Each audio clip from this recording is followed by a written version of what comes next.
اچھا یہ حالت روزہ میں مفتی اکمل صاحب ٹائم پاس کرنے کے لیے کچھ بھی ایسے کام کرنا ہے کہ جو شرعن حرام نہیں ہے لیکن وہ کیے اس لیے جا رہے ہیں کہ روزے کا ٹائم پاس ہو جائے, اس میں کوئی حرج تو نہیں ہے, مثلا لوڈو کھیل لینا, کرکٹ کھیل لینا, اس طرح کا؟ دیکھیں اپنے کام کو مختلف کاموں میں, اپنے ٹائم کو مختلف کاموں میں ڈیوائیڈ کرنا چاہیے. اچھا صحیح ہے. مثال کے طور پہ پہلے فرائض ہیں, پھر واجبات ہیں, مستحبات ہیں, مختلف, پھر مستحبات میں عبادات کی مختلف اقسام ہے, جیسے نوافل پڑھ لیے, قرآن پاک کی تلاوت ہے, ذکر الہی کر لیا. صحیح ہے. اب اس کے بعد بھی اگر وقت بچتا ہے تو پھر دو چیزیں ہیں, یا تو آدمی سو جائے, یہ بہت ہی بیسٹ ہے کہ امام غزالی فرماتے ہیں گناہ گار کا سو جانا اس کے جاگنے سے بہتر ہے. اچھا, تاکہ سوتا رہے گا, گناہ سے تو محفوظ رہے گا. گناہ سے تو محفوظ رہے گا. اور اگر فرض کر لیں نیند بھی نہیں آ رہی ہے تو پھر اس طرح کے مباح کھیل کھیل سکتے ہیں, بشرطے کہ اس میں بہت طوالت نہ ہو, 2-2 گھنٹے 4-4 گھنٹے ہوں, غصہ ہو جائیں, کینہ, آپ نے میری گوٹ پیٹ دی تو دل میں کینہ بٹھا لیا کہ ابا کی گوٹ کیوں پیٹی ہے بیٹے نے, اور بیوی سے ناراض ہو گئے.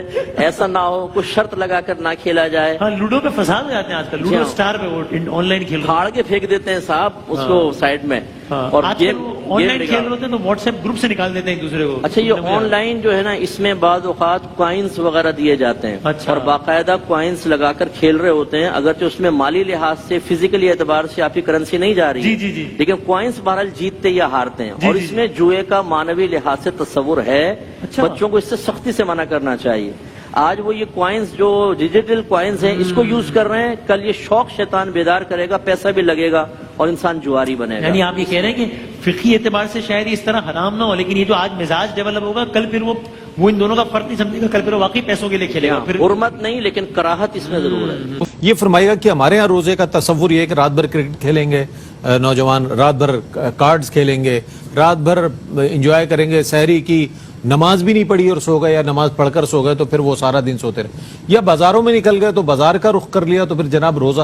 تو یہ فرمائے گا کہ اس حوالے سے کیا حکم شرعی ہے کہ روزہ تو رکھا ہوا بظاہر, لیکن جیسے مفتی صاحب نے فرمایا, لیکن اپنی ان تمام رذائل سے دور نظر نہیں آ رہا وہ انسان, کیا فرمائے گا اس حوالے سے؟ دیکھیں اس میں بہتر یہ ہے کہ ہم کچھ کلاسیفیکیشن کریں. جی فرمائیے. پہلے تو ہم عوام کو 2 حصوں میں تقسیم کریں. ٹھیک ہے. ایک خواص ہے اور ایک عوام. پھر عوام کے اندر یہ دیکھیں کہ بہت سارے ایسے ہوتے ہیں جو گناہوں کے عادی ہیں, وہ گناہ کر رہے ہیں. کچھ ایسے ہیں کہ جو گناہ تو نہیں ہے, جس کو مباح کام کہتے ہیں. ٹھیک ہے. کہ وہ ہونا نہیں چاہیے, وہ اس سے بھی روح روزہ متاثر ہوتی ہے, لیکن بہرحال اس کو معصیت نہیں قرار دیا جا سکتا.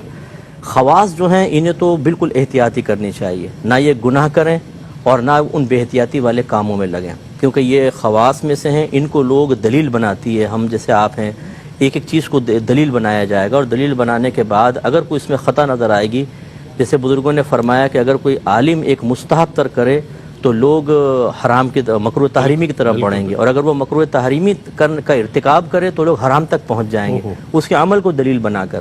رول ماڈل ہے. ہاں, اس لیے تو خواص کو تو بڑی احتیاطی کرنی چاہیے. رہا پھر عوام کا معاملہ, اس میں 2 طرح کے, جیسے میں نے عرض کیا, لوگ ہیں کہ ایک تو ہے جن میں کوئی رعایت ہم دے ہی نہیں سکتے, جس کو آپ کہتے ہیں حرام, مکروہ تحریمی اور سنت مؤکدہ کا ترک, اس میں تو بالکل سختی کرنی ہی ہوگی.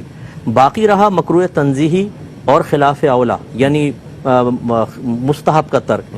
اس میں پھر یہ دیکھیں گے کہ اگر کوئی شخص ان کو بھی ترک کر سکتا ہے تو پیار محبت سے اس کو اس طرف لے کر آئیں. ٹھیک ہے. لیکن اگر ترک نہیں کر رہا اور ہمیں گمان ہے کہ ہم زیادہ بیجا شدت اور سختی کریں گے تو ان سے بچنے کے بجائے روزہ ہی چھوڑ بیٹھے گا, تو بہتر ہے کہ پھر اس کو اعتدال کے ساتھ سمجھائیں اور کچھ چیزوں سے صرف نظر کریں.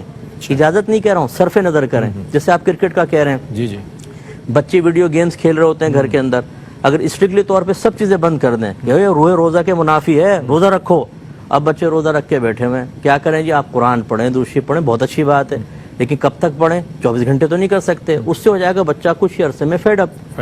یہ ایسا نوجوان جو روزے کا عادی نہیں ہے, جو عبادت کی طرف نہیں آتا, لیکن آپ نے ترغیب دے کے اس کو بلا لیا, اور اب آپ یہ چاہتے ہیں کہ میری سوچ, میری فکر, میری حرکات, میری سکنات کو بھی بعینی اختیار کر لے, یہ بہت مشکل ہے. اس بیجا شدت میں بھی ہم نے دیکھا ہے بہت سارے لوگ عبادات سے دور ہو جاتے ہیں. بالکل. تو بڑے اعتدال کے ساتھ, پیار محبت کے ساتھ, گناہ کی اجازت ہم نہیں دے سکتے, ہم خلاف مستحب کی اجازت نہیں دے سکتے, ہاں اس سے صرف نظر کر سکتے ہیں. تو یوں صرف نظر کر کے دیکھیں کہ اگر فرض کریں جیسے عشاء کی بات ہے, اگر کوئی خاتون ایسی ہے سارا دن کام کر کے, جوائنٹ فیملی ہے, زیادہ افراد ہے, تھک چکی ہے, اگر میں اس کو یہ مشورہ دوں کہ آپ پہلے کی 4 سنتیں چھوڑ دیں, 4 نوافل چھوڑ دیں, کتنے 8 رکعتیں کم ہو گئی نا, آپ تراویح پڑھیں اور یہ رکعتیں بس فرض پڑھیں, وطر پڑھیں اور 2 سنتیں موقع دیں وہ ادا کر لیں, شاید اس بہن کے لیے نماز آسان ہو جائے گی. اور وہ مائل ہوگی عبادت کی طرف. 17 میں سے 9 رہ گئی نا بس. 9 رہ گئی نا. سنت غیر موقدہ کا ترک عادتاً بھی ہو تو وہ گناہ نہیں ہے, اور نوافل تو بدرجہ والا اور کم درجے کی ہوتی ہیں. تو یوں حکمت کے ساتھ ہمیں دیکھنا ہے کہ کہاں ہم رعایت دے سکتے ہیں کہاں نہیں. اسی طرح مباح چیزوں کے اندر, کھیل وغیرہ کے اندر, تو بہرحال ایسا, لیکن ایسا جو اب مثال کے طور پہ امام غزالی رحمۃ اللہ علیہ فرماتے ہیں اگر کوئی معصیت سے نہیں بچ سکتا تو اس کا سونا جاگنے سے بہتر ہے.